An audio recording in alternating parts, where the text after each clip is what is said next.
Podemos duvidar de tudo, menos da nossa capacidade de pensar. Se você está comigo agora, respirando e ouvindo essas palavras, este simples fato já diz muita coisa. Existe um eu que pensa. Descartes parte daí, não para enfeitar a filosofia, mas para nos dar um modo de limpar o vidro da nossa atenção. A dúvida para ele não é um ácido que corrói tudo, é um pano que tira a gordura das opiniões. Duvidar para ver melhor e não para paralisar. Quero te convidar a olhar para um tema que Descartes trabalha com franqueza: o erro. Nem sempre erramos por ignorância. Erramos, e muito, por pressa e preconceito. Chame de precipitação e prevenção na terminologia clássica. A raiz é simplesmente humana. A nossa vontade corre mais rápido do que o nosso entendimento. A gente decide antes de ver e julga com ideias prontas. Força o mundo a caber em frases que já estavam projetadas em nossa mente. O método de Descartes é um freio e um volante para isso. Pausar, ver e só então decidir com assertividade e clareza o que fazer.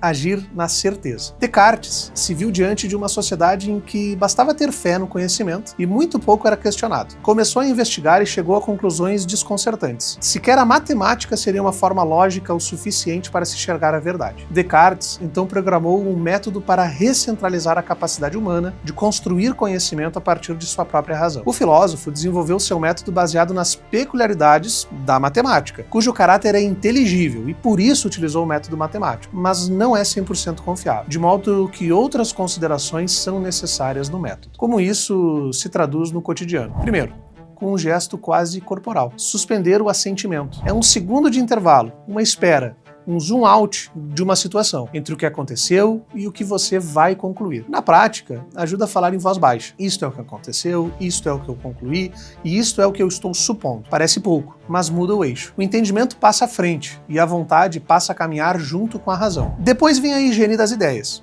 Descartes propõe 4 hábitos muito simples. Aceitar apenas o que aparece claro e suficiente. Não tratar suposição como um dado científico. Dividir o problema em partes pequenas, método analítico. O que está analisável fica nítido e mais fácil de explorar. Conduzir por ordem, no simples ao complexo, degrau a degrau. E recapitular, uma revisão breve para conferir se nada essencial ficou de fora. Isso aqui não é um mero ritual, é uma medida necessária, suficiente para enxergar e suficiente para agir posteriormente. E quando a vida não permite esperar a investigação acabar, aí entra o que ele chamou de moral provisória, um modo de manter firmeza enquanto a cabeça trabalha, seguir as regras do lugar enquanto busca algo melhor, ser resoluto nas decisões tomadas, sem zigue-zagues, desvios e devaneios a partir de um agir por nervosismo, vencer a si primeiro, menos reatividade e mais governo do eu. É cultivar um ofício, algo que eduque a atenção e a constância. É uma ética da navegação. Ainda que não controlemos o vento, podemos ajustar as velas. O método cartesiano é baseado na ideia da ordem, na medida das coisas. Sendo assim,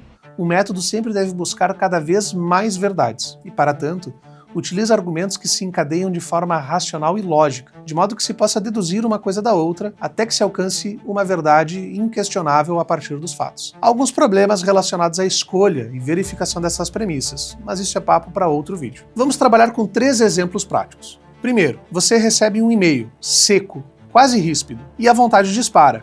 Me desrespeitou, então agora eu preciso dar uma resposta também assertiva. A pausa cartesiana muda a rota. Você relê sem projetar um tom, separa o conteúdo do estilo de escrita e responde com uma frase clara e sem ironia. Não é fraqueza, é forma e método. A vontade queria saltar para o enfrentamento, mas o entendimento pediu tempo e venceu. É a junção da razão e da humildade. 2 virtudes essenciais no dia de hoje. 2. Prazos chegando. Pinta um atalho inofensivo. Um uso de inteligência artificial, por exemplo, mas que sabidamente não é o correto. Antes de pular, você pergunta: o que é obrigatório cumprir? Quais são as etapas críticas, aqui humanas, que nós precisamos agir de forma adequada? Quem precisa ser consultado para a tarefa? Você entrega o essencial, explica a escolha e se torna consciente de todo o processo. Não é mero perfeccionismo, é ordem a partir de uma recentralização do eu no mundo, daquilo que importa e daquilo que é necessário. 3. Há um estudo pesado, pouco tempo para uma prova, e você se vê diante daquela pressão. Você lista o que de fato domina, o que você já sabe, e divide o resto em pequenos blocos. Monta uma sequência do simples ao complexo e faz revisões curtas no final de semana. A constância no lugar de picos, a dúvida e o prazo apertado não te imobilizam, mas te dão trilha. Chamam uma necessidade a um método de trabalho. visam superar um momento de aperto e por vezes conseguem. Há armadilhas. Claro, uma é uma certeza impossível. Querer provar tudo com matemática é, por hipótese, impossível. Por isso, não sair do lugar é uma possibilidade lógica. Outra é a revisão sem critério. Transformar tudo em checklist, em álibi para adiar, também não funciona. Entre uma e outra, o método lembra: nem menos, nem mais. O bastante para ver e o suficiente para agir. Mas por que Descartes importa, afinal? E a gente faz essa pergunta recorrentemente. Porque ele trocou a autoridade do costume pela responsabilidade do juízo. Fez da mente uma oficina e não um depósito. Colocou ordem antes da opinião e evidências antes do entusiasmo. Esse gesto de pausar, ver, dividir, encadear e revisar funda uma confiança diferente. Não a crença em qualquer certeza, mas a confiança de que você sabe como chegar a uma boa razão. Isso vale para a ciência, vale para o trabalho, vale para uma conversa difícil no ambiente familiar ou laboral e vale, portanto, para toda a vida. Se você quiser fazer um exercício para amanhã, eu te proponho algo de 20 segundos. Diante da próxima decisão, diga em voz baixa: este é o fato, esta é a inferência que eu coloco e esta é a minha suposição. Escolha o próximo degrau, que já dá para subir com a razão que você tem. Se não tem, cultive-a. E antes de apertar o enviar, antes de dizer a palavra, faça a pergunta cartesiana que salva muita gente boa de muito erro bobo. O que eu não posso omitir dele e também não posso omitir de mim? Faça só isso. Descartes não quer te transformar em uma máquina fria, mas quer devolver medida. A dúvida metódica não é um fim nele mesmo, mas é a primeira ferramenta. Depois dela vem a ordem. Depois da ordem, a decisão.